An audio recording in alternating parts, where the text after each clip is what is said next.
И еще проблема, послушай. Ну, тут дорога никакая, просто мы сегодня весь день едем с севера Франции на юг Франции, все, да? И еще проблема, Диана, послушай еще что.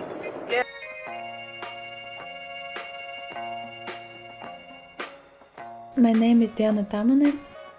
I was born in Latvia in 1986. Now I live and work in Belgium. Mom is a photograph I took of my mother as a truck driver.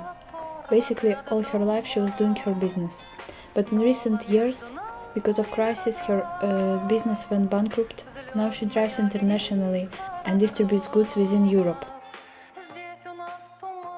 In this work, I was quite inspired by Soviet propaganda poster of images of strong and resilient women who were often captured in front of factories and other working scenes.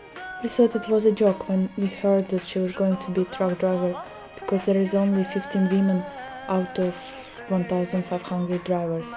But for her it was not a difficult decision. There is one project I started in 2012 and it's an ongoing project. It's kind of ritual then whenever I go to Latvia I would meet my mom, my grandma and my great-grandma.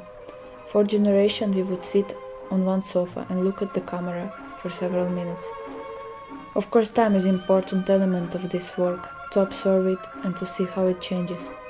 I also want to capture distance among us, not only because I live in other countries, but also the distances in our communication.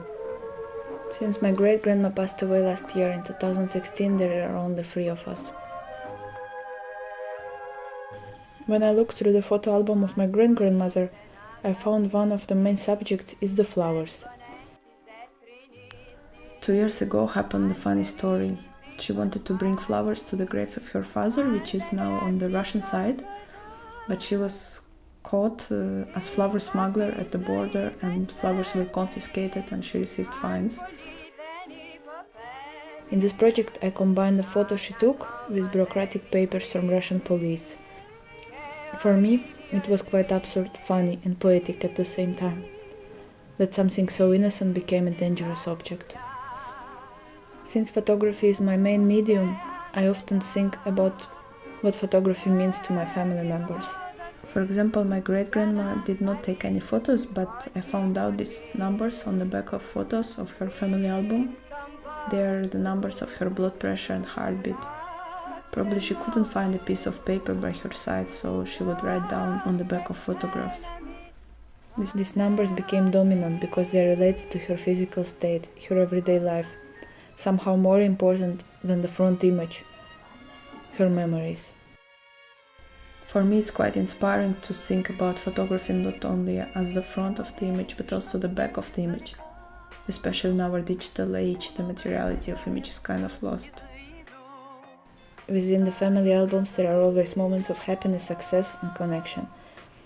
I have isolated these moments of touch to capture the image of family, but at the same time family is also very fragile and has a lot of failures too, which is often not represented in the albums. And failures reflect bigger themes of a country and people's lives. So within this chaotic time it's important to look at my macro history and find a ground to communicate as an artist.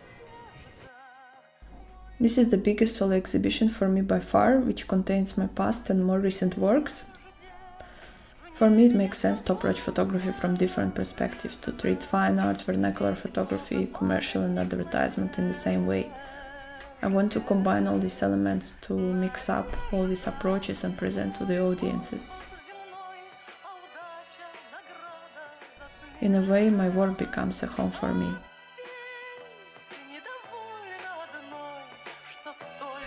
I think it's important to keep sensitive, vulnerable and honest. It has to come from you.